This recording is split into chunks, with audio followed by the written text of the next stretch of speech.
আসসালামু আলাইকুম দর্শক, অফ ট্র্যাকে সকলকে স্বাগত জানাচ্ছি। আমি মিজান ওয়ার্শিক। অনেক দিন পর, অনেক বিরতির পর আমি আবার আমার চ্যানেলে ভিডিও দেওয়া শুরু করলাম। সো আমি এই মুহূর্তে বসে আছি বাংলাদেশ ফুটবল ফেডারেশনের পার্শ্ববর্তী যে টার্ফটা রয়েছে সেখানে, এবং এই টার্ফটা কিন্তু আসলে অনেক রাইজিং স্টাররা খেলবে, তারা প্রশিক্ষণ নিবে এখান থেকেই, এবং তারাই কিন্তু ভবিষ্যতে বাংলাদেশ ন্যাশনাল টিমকে প্রতিনিধিত্ব করবেন।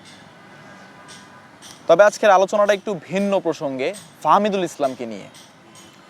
ফাহমিদুল ইসলাম গত ম্যাচে মেজাজ হারিয়েছেন এএফসি আন্ডার-23 এশিয়ান কাপ কোয়ালিফিকেশনে, এবং দর্শকরা বলছেন যে ফাহমিদুল বেয়াদব, ফাহমিদুল নাকি সিনিয়রদেরকে সম্মান করতে জানেন না। আমি আপনাদের কথার ভিত্তিতে ধরে নিলাম ফাহমিদুল সম্মান করতে জানেন না। ফাহমিদুল ইতালিয়ান 4th টায়ারের একজন ফুটবলার, যিনি কিনা ইতালির 4th ডিভিশন লিগে খেলেন। তার পটেনশিয়ালিটি এত ভালো যে তিনি যদি আরেকটু হার্ডওয়ার্ক করে, আরেকটু সুযোগ কাজে লাগাতে পারে, তাহলে তিনিও কিন্তু ইতালিয়ান সিরিয়াতে বা সিরি বিতে তিনি খেলতে পারবেন। তার ওরকম পটেনশিয়ালিটি আছে। যেমন আমি যদি স্পেসিফিক টিমের কথা বলি, ফাহমিদুল যদি আরেকটু ভালো খেলেন তাহলে কিন্তু তিনি Napoli, AC Milan, inter Milan, Ruma এইসব দলগুলোতে তিনি সুযোগ পাবেন এবং বাংলাদেশকে আরও ভালোভাবে রিপ্রেজেন্ট করার সুযোগ পাবে। কালকের যে ঘটনাটা ঘটেছে, ফাহমিদুল ইসলাম অ্যাজ আ উইঙ্গার হিসেবে তিনি কিন্তু বেস্ট খেলেছেন তার সাইড থেকে। তার কাজ কিন্তু গোল করা নয়, তার কাজ হচ্ছে গোল করানো বা ক্রসিংগুলো তার সতীর্থদেরকে সামনাসামনি দেওয়া। সেইখানে আপনার যখন গোল দরকার ম্যাচের 60-70 মিনিটে, আপনি তখন ফাহমিদুলকে তুলে নিচ্ছেন, যিনি কিনা পুরো ম্যাচে আপনার বেস্ট একজন উইঙ্গার ছিল। সেই কারণে আপসেট হয়ে ফাহমিদুল ইসলাম তিনি কিন্তু যখন সাইড বেঞ্চে চলে যান, তার যে সতীর্থদের বেঞ্চে আছে সেই বেঞ্চে গিয়ে কিন্তু তিনি বেঞ্চে একটা ঘুষি দেন বা থাপ্পড় দেন, এরকম কিছু একটা। ওই স্ক্রিনশটটা ভাইরাল হওয়ার পর অনেকে বলেছেন ফাহমিদুল নাকি বেয়াদব, ফাহমিদুল নাকি সিনিয়রদের কথা শোনেন না বা সম্মান করেন না। ফাহমিদুলের মতো ফুটবলাররা যদি বাংলাদেশে না আসতো তাহলে কিন্তু বাংলাদেশের ফুটবলটা এত এগোতো না। প্লাস বাংলাদেশে যে ফুটবলের একটা গণজোয়ার চলছে, সেই গণজোয়ারটা আপনারা কখনো চোখেও দেখতে পারতেন না। স্যাড বাট ট্রু, আমাদের দেশের ফুটবল অনেক পিছিয়ে। নেপালের বিপক্ষে বাংলাদেশের ড্র। নেপাল বাংলাদেশের থেকে যোজন বিয়োজন এগিয়ে র্যাঙ্কিংয়ের দিক থেকে। তবে নেপালের প্লেইং স্টাইল দেখলে আমার মনে হয় বাংলাদেশের ওই জায়গায় থাকার কথা ছিল যেই জায়গায় এখন নেপাল রয়েছে।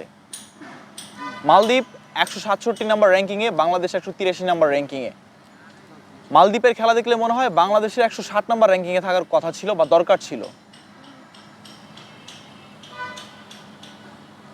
এই যে বাংলাদেশের ফুটবলের গণজোয়ার, ফাহমিদুল ইসলাম, শামিদ সোম, তারপরে হামজা চৌধুরী, এরা যে বাংলাদেশের হয়ে খেলতে আসছে, এটা বাংলাদেশের জন্য একটা ব্লেসিংস। এখন যদি আপনারা ওইসব প্লেয়ারদেরকে সম্মান করতে না জানেন, you have no rights to watch football. আপনি ফুটবল প্রেমী না। আমি ভাই একজন সাংবাদিক মানুষ, আমি দিন আনি দিন খাই, আমার রুটি রুজি হচ্ছে স্পোর্টসটা। আমি ফুটবল বিশ্লেষণ করতে পারি না, আমি বিশ্লেষণ করতে চাইও না। কিন্তু যখন দেখি যে আমার দল আমার থেকে খারাপ একটা দলের বিপক্ষে ড্র করছে, যেই দল কিনা কীভাবে র্যাঙ্কে উন্নতি করেছে সেটা আমার অজানা, সেইখানে আমি কথা বলবো। বাংলাদেশের ল্যাকিংসগুলো নিয়ে আমি কথা বলবো। বাংলাদেশের সমস্যা কোথায়? আমরা কি উইঙ্গার পাচ্ছি না? আমরা কি স্ট্রাইকার পাচ্ছি না? আমরা মিডফিল্ডার পাচ্ছি না? বাংলাদেশের সমস্যা হচ্ছে অ্যাটাকিং লাইনে। নেই কোনো ভালো লেফট উইঙ্গার, নেই কোনো রাইট উইঙ্গার, নেই কোনো স্ট্রাইকার। কত আর ফাহমিদুল এদের আশায় থাকবেন? কত রাকিবকে খেলাবেন? কতই বা আপনারা ফাহিমকে খেলাবেন? ফাহিম সেই ব্যক্তি যিনি কিনা গোলরক্ষকের সামনে 1v1-এ গোল মিস করেন। রাকিব হোসেন সেই ব্যক্তি যিনি কিনা বারের নিচে গোলরক্ষক না থাকা সত্ত্বেও তিনি গোল মিস করেন। তাদেরকে আপনি বিশ্বাস করছেন অ্যাটাকিং লাইনে, তাদেরকে রাখছেন ম্যাচ বাই ম্যাচ। ফাহমিদুলরা একটা ম্যাচ খারাপ খেললে ফাহমিদুলদেরকে আপনারা বাদ দিয়ে দেন। এইগুলোকে এক কথায় বৈষম্য বলা হয়। বৈষম্যটা বাদ দেন ফুটবল থেকে, আমাদের ফুটবল অনেক দূর এগিয়ে যাবে। আর আমাদের ফুটবলাররা যেই পরিমাণ মিডিয়া দেখলে লুকোচুরি করে, আমার মনে হয় না যে কোনো থিফ কোনো পুলিশকে দেখলে এভাবে লুকোচুরি করে। কারণ একটা কথা আছে স্পোর্টসের ভাষায় যে যারা মিডিয়া সামলাতে পারে না তারা পরিপূর্ণ খেলোয়াড় নন। আমার ওইটাই মনে হয়। একমাত্র জামাল ভুঁইয়া বাদে কেউ ভালো মতো প্রেস কনফারেন্স সামলাতে পারেন না, no one, literally no one. আপনি জামাল ভুঁইয়াকে একটা উল্টা প্রশ্ন করবেন, পাল্টা প্রশ্ন করবেন, জামাল ভুঁইয়া সেটার উত্তর দিবে।